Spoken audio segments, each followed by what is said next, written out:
पुढील 8 दिवस मुंबई बाहेर जाऊ नका. भाजपकडून नवनिर्वाचित नगरसेवकांना सूचना. मुंबई महापालिकेमध्ये सत्ता स्थापनेसाठी 8 ते 10 दिवस लागणार, त्यामुळे कुणीच मुंबई बाहेर जाऊ नका अशा सूचना.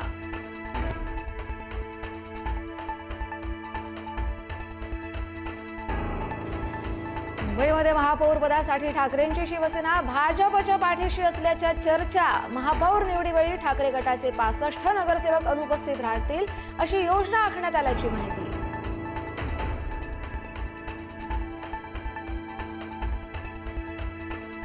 शिंदेंच्या नवनिर्वाचित नगरसेवकांचा पालिकेतील गट आज स्थापन केला जाणार. याबाबतची कागदोपत्री प्रक्रिया करून गट नेत्यांची निवड केली जाणार असल्याची माहिती.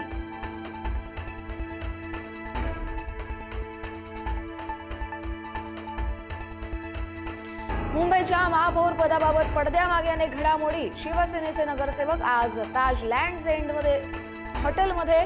ठाकरेंच्या शिवसेनेची भारतीय कामगार सेनाही सक्रिय. शिवसेनेच्या नगरसेवकांशी संवाद साधण्याचा प्रयत्न.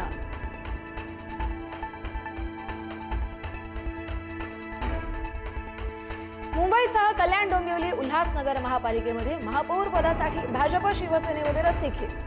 मुंबईमध्ये आपल्याशिवाय भाजपला सत्ता स्थापन करणं अशक्य असल्यानं शिंदेंच्या शिवसेनेकडून 2.5 वर्षांसाठी महापौर पदाची मागणी.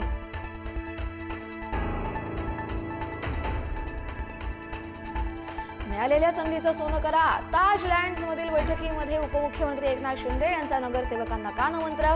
भावनिक मुद्दे हरले, विकास जिंकला. शिंदेंचा ठाकरे बंधूंना टोला.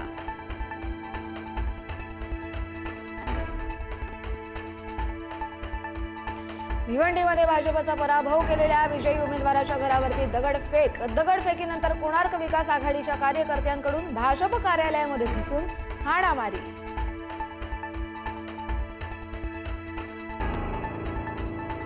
उल्हासनगरमध्ये वंचितचे 2 नगरसेवक. शिंदेंच्या शिवसेनेच्या गळाला. वंचितच्या सुरेखा सोनावणे, विकास खरात यांचा शिंदेंच्या शिवसेनेला पाठिंबा. शिंदेंची भेट घेऊन दिलं पाठिंब्याचं पत्र.